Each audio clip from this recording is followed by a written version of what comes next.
السلام علیکم ناظرین۔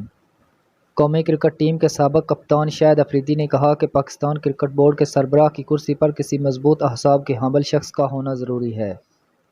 ایک نجی ٹی وی چینل سے گفتگو کرتے ہوئے Shahid Afridi chairman P C B Najam Sethi پر برس پڑے۔ انہوں نے نجم سیٹھی کی چیئرمین شپ پر سوال اٹھاتے ہوئے کہا کہ بڑی عمر کا بھی منفی اثر پڑتا ہے۔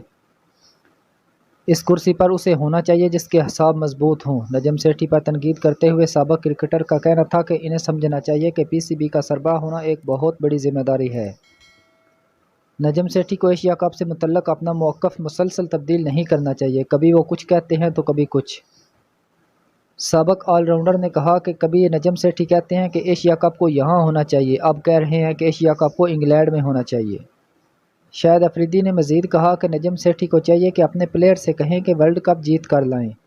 انہیں کہیں کہ پوری قوم تمہارے ساتھ ہے، بھارت جائیں اور ورلڈ کپ جیتیں، اس طرح انہیں تھپڑ لگا کر واپس آئیں۔